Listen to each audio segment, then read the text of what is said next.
Banyak orang-orang yang ingin cepat kaya mendadak begitu. Memangnya kita bisa mendapatkan kekayaan secara mendadak atau tidak? Ada juga yang bertanya, ada nggak sih pesugihan yang halal, yang sesuai dengan syariat dan tentunya bisa membawakan keberkahan di dunia dan akhirat? Asik tuh pertanyaannya. Jadi konteks kalau pengen kaya mendadak yang syariat itu sebenarnya gampang. Satu,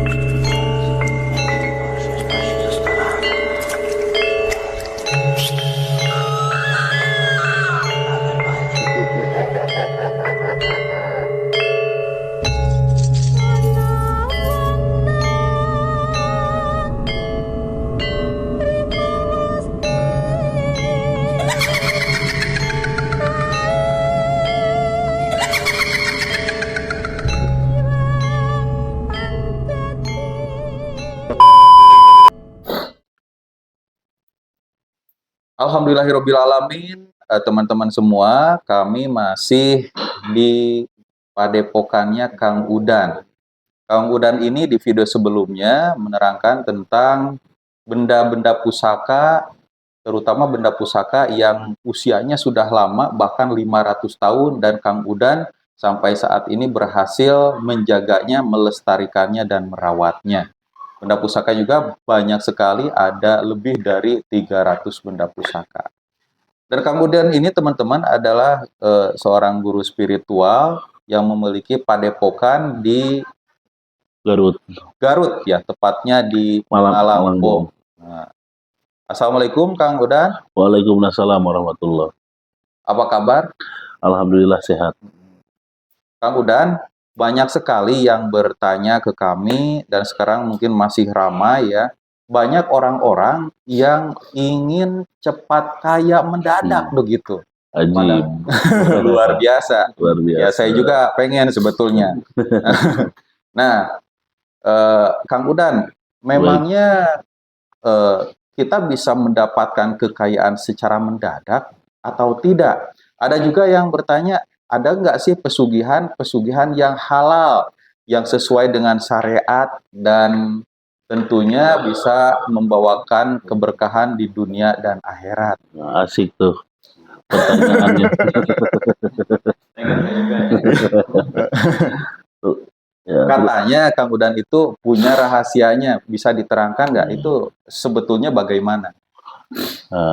Dalam konteks ini mungkin menanyakan tentang kaya mendadak tapi selamat dunia akhirat gitu. Betul. Ya. Bagus nih pertanyaannya, cakep. Jadi konteks kalau pengen kaya mendadak yang syariat itu sebenarnya gampang. Satu, kita harus tahu diri dulu. Dua, kita harus punya adab. Tilu, harus punya akhlak. Satu, istilah kata kita harus tahu diri dulu. Kalau kita pengen kaya mendadak itu berarti kita harus capek dulu. Insya Allah akan dapat hasilnya. Karena kata orang Sunda mah tidak ada istilahnya berkah tanpa capek.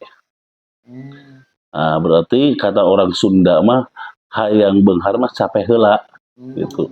Nah, dalam konteks ini berarti kita pengen istilah kata kaya mendadak, berarti saya mengusulkan ada 3 faktor. Salah satunya tadi capek, 2 capek. Apa ya? Waduh, lupa lagi. Makanya disebut rahasia karena 3 aja kita udah lupa lagi ya. Padahal ini yang paling penting. Yang pertama tadi tahu diri. Ya, tahu diri. Kita harus tahu diri dulu. Kita itu siapa? Pantas gak kita kaya? Kalau kita pantas, saya akan paparkan. 1, kaya pantas, tahu diri. 2,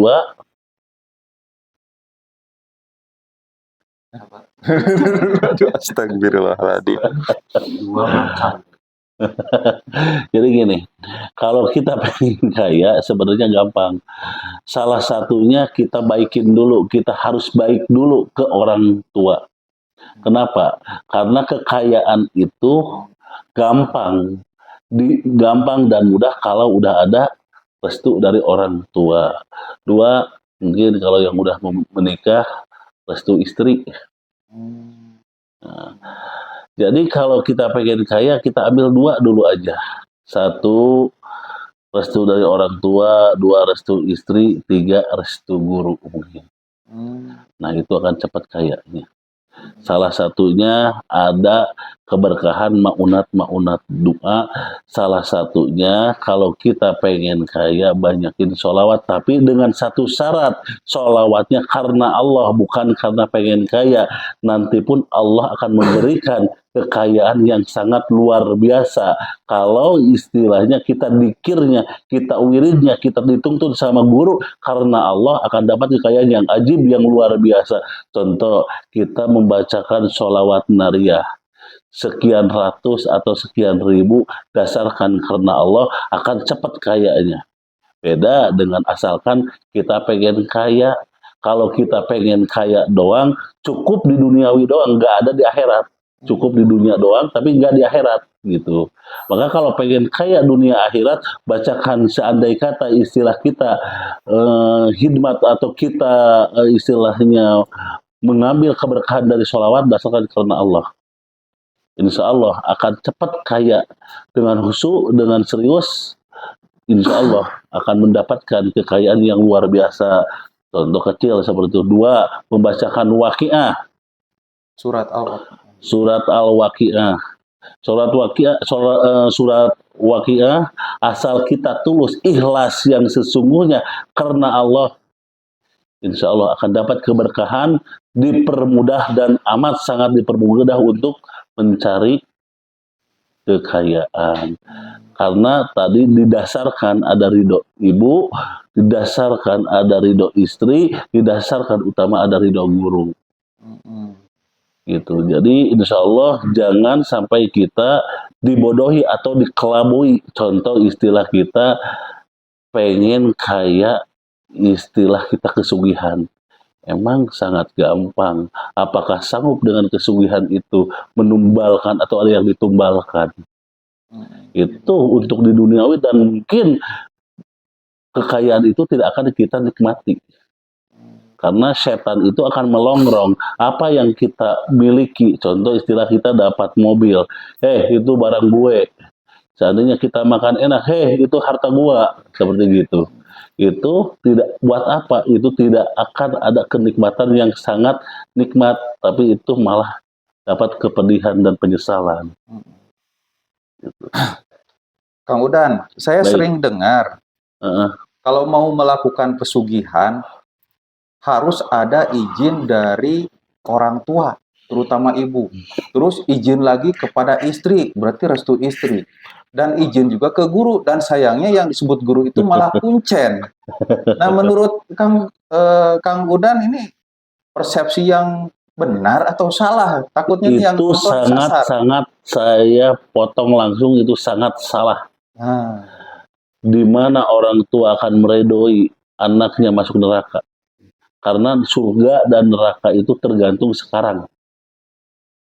Mustahil ibu meredoi anaknya masuk neraka. Mustahil anak ibunya meredoi anaknya celaka. Nah, sama dengan mencelakakan anak, sama juga mencelakakan dirinya sendiri. Ridho ibu, ridho guru, ridho istri, kalau untuk dipakai hal yang tidak benar, itu tidak restu yang sesungguhnya. Itu salah benar gitu.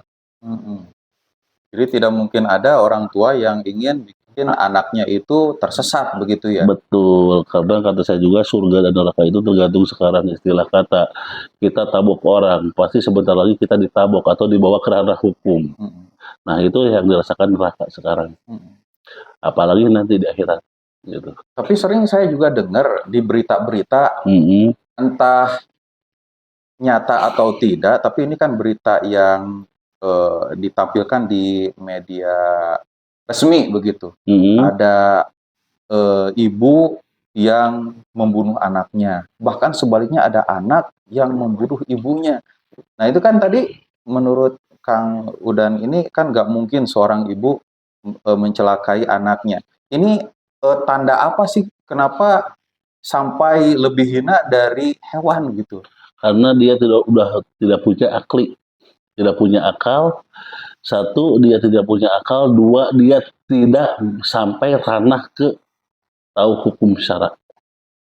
Karena kenapa kita bawa hukum syara? Kalau orang udah kuat tauhidnya, kalau orang udah kuat keimanannya, mustahil sampai masuk ke ranah sana.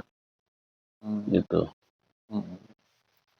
Tadi Kang Udan ada 3 kunci utama untuk kita bisa kaya raya. Pertama, restu ibu. Kedua, restu istri kalau yang sudah menikah. Dan yang ketiga, restu guru. Betul. Kalau orang yang berpegang dari ketiga restu ini tapi masih terus berbuat buruk terhadap diri sendiri bahkan orang lain, apakah kekayaan itu bisa datang? Bisa datang tapi tidak maksimal. Karena kenapa? Diri kita kehijab. Dengan apa? Dengan nafsu. Dengan apa? Dengan keserakahan. Dengan apa? Dengan ketamakan. Tapi kalau kita istilah cari kekayaan dengan cari ridho Allah, berarti udah tahu diri. Itu seperti apa? Kita udah pantas gak kaya? Nah, kalau kita udah pantas kaya menurut diri sendiri, berarti kita akan benar-benar istilah melaksanakan, menjalankan hukum syara'nya. Dan pula insya Allah, Allah akan merestui, meskipun Allah merestui mau ngambil jalan manapun. Gitu. Kang Udan, kalau misalkan ya, banyak orang yang mengetahui bahwa Prabu Siliwangi itu pada saat zaman jayanya itu, pada saat masa hidupnya itu adalah seorang raja yang kaya raya, menguasai Pulau Jawa katanya. Nah, ada orang yang melakukan pesugihan ke Prabu Siliwangi supaya kekayaannya itu masuk ke dirinya itu. Ya, Emang bisa? Kata saya juga kan kalau setan itu dikemasnya dengan seperti apa. Jangankan menyerupai Prabu Siliwangi, menyerupai diri saya pun bisa. Karena itu mah bukan Prabu Siliwangi, berarti itu mah setan. Maka kata saya juga tadi disantumkan video sebelumnya, mana Prabu Siliwangi, mana Prabu Siliwangi, mana raja kemanusiaan, mana raja kehewanan. Kalau Prabu Siliwangi kemungkinan raja kemanusiaan, kalau Siliwangi mungkin raja keharimauan atau raja kehewanan. Gitu. Lantas kan kalau kita sudah bekerja keras, kemudian selalu meminta restu kedua orang tua, kemudian istri dan guru-guru, tapi rasanya rezeki itu seret sekali. Itu apa sih yang mencegahnya gitu? Hambatannya atau halangannya? Menjadi halangannya mungkin tadi ada hijab di dalam diri kita. Coba ingat dosa apa yang pernah kita lakukan, dosa apa yang pernah kita perbuat, apapun sekecil apapun sampai sebesar apapun, coba kita tafakur. Apa yang kita perbuat, apa yang pernah lakukan. Nah, dari dosa itu bisa menjadi hijab.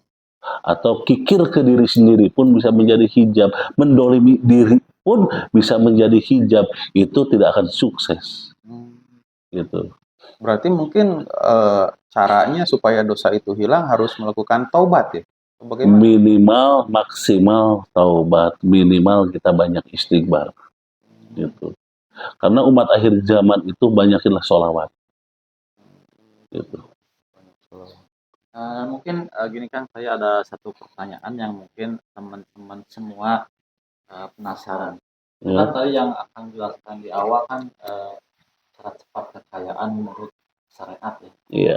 Nah, kalau dari Akang, sepengetahuan Akang, ada nggak sih cara cepat kekayaan tapi tanpa tumbal? Berarti tentunya di luar syariat. Yang sepengetahuan Akang aja. Terus yang kedua, sebetulnya yang namanya pesugihan kan itu ada tumbal. Betul. Nah, sebetulnya tual tersebut apakah dimakan sama setan, apakah darahnya diminum? Nah, itu sebetulnya kehidupan para tumbal itu apakah alam beda alam atau gimana? Mohon pencerahannya. Yang mana dulu? Yang di awal dulu.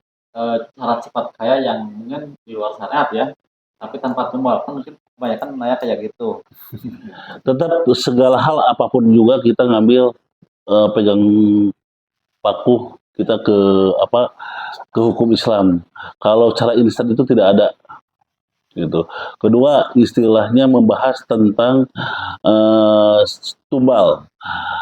Apakah tumbal itu dimakan sama jin mungkin itu ya lebih tepatnya karena setan dan jin itu menyakutukan yang didominan sama dia itu keimanannya bukan tumbalnya biar dia itu ngabid dan pula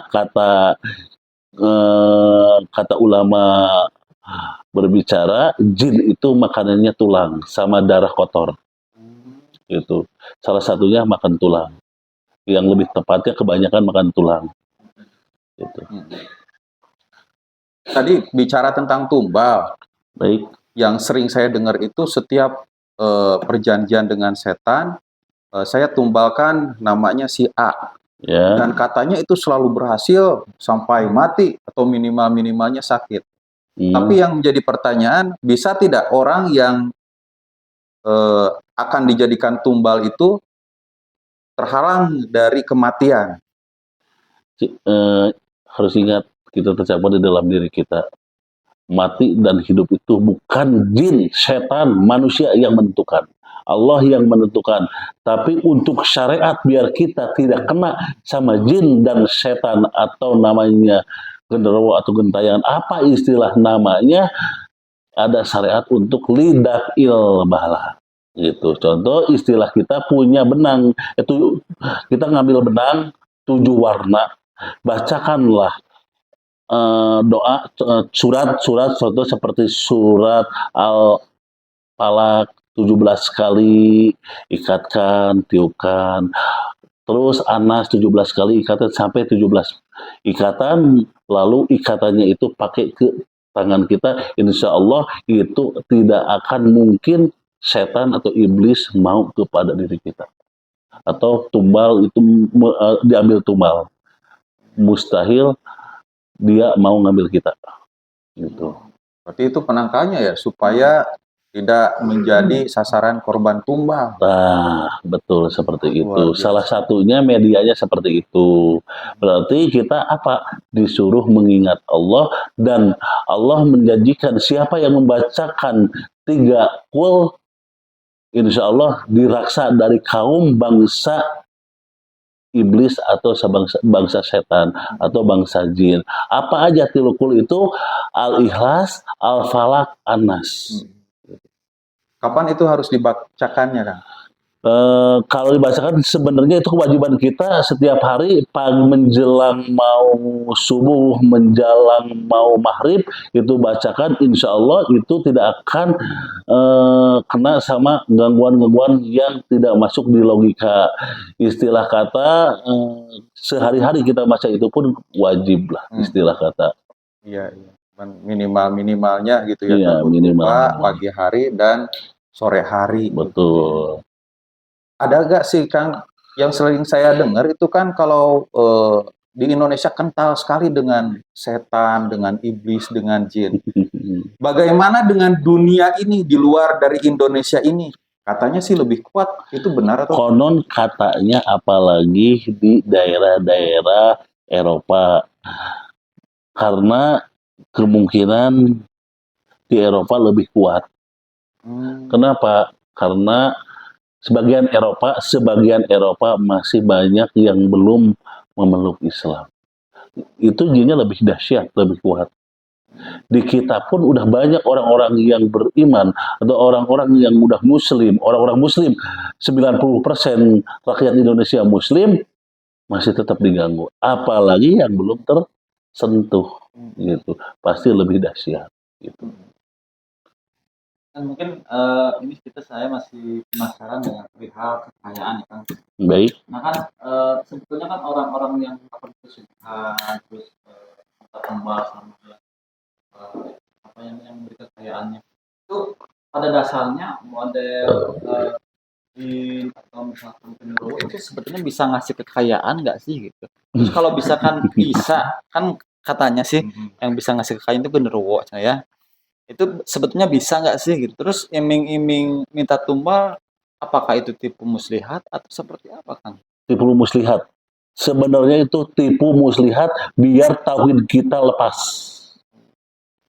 Kalaupun dia memberikan kesugihan, tidak bakal ujug-ujug lalu memberikan kesugihan kalau belum tauhid kita belum lepas. Gitu. Berarti pada dasarnya yang ditumbalkan itu korban berarti ya? Korban Berarti kalau matinya tetap ke Allah. Cuman mati dalam keadaan ya lepas iman berarti ya? Ya. Yang menjalankan kesugihannya, tapi yang istilah kata ditumbalkannya tidak. Nah itu kan ada lagi yang saya dengar katanya yang jadi tumbal pesugihan itu di alam silumannya itu jadi jembatan atau jadi apalah istilahnya gitu. Apa itu betul? Apa sebatas dongeng gitu? Kata orang-orang tua kita dulu emang apa adanya seperti itu, tapi kita kan belum sampai ranah ke sana atau kita tidak mengetahui ke sana. Kita jangan terlalu pergi jauh ke sana. Kenapa kita tidak boleh terlalu jauh ke sana? Karena takut menjadi penyakit ke dalam diri kita. Ya, mungkin terakhir Kang, ini yang saya dan rekan-rekan penasaran. Konon katanya Akang itu bisa memberikan kekayaan secara instan, cuman resikonya itu di luar syariat dan keluar dari Islam. Benar nggak sih? Baik, gimana? Mungkin saya pernah dengar gini. Akang ini pernah bisa memberikan kekayaan secara instan dan langsung kaya raya. Cuman resikonya itu keluar dari tauhid sama intinya udah keluar dari Islam. Apakah benar itu? Bohong itu. Atau ada caranya? Enggak. Kalau pengen kaya, ayo saya bawa papa. Tapi dengan syarat kuatkan ketauhidannya. Dengan satu syarat, ayo kita ibadah, ayo kita menghadap Allah, ayo kita istilah kata ibadah yang sesungguhnya dengan syariat yang diajarkan para ulama kita, atau para guru-guru kita, atau para habib-habib kita. Mantap, luar biasa. Padahal ya, cara untuk menjadi kaya secara mendadak itu lebih gampang daripada melakukan pesugihan. Iya. Melakukan pesugihan resikonya tumbal, mungkin kita sakit atau bahkan diri kita yang ditumbalkan. Kalau ingin kaya secara islami gampang, asal sangat gampang. Sangat gampang sekali.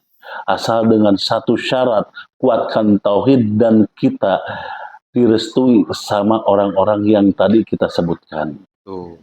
Restu orang tua, restu istri, dan restu guru. Dan jauhi perbuatan-perbuatan yang bisa menjerumuskan kita terhadap lembah neraka. Betul. Mungkin terakhir Kang, kita pengen minta petuah untuk kita, khususnya umumnya untuk semua penonton dari Akang. Trik and tips supaya kita hidup sukses, tenang, damai, dan tentunya dengan syariat Islam. Ini adalah konteksnya. Kalau kata orang Sunda mah yang saya bahas tadi, tidak ada buruh kalau tidak capek. Berarti kita kerja dulu,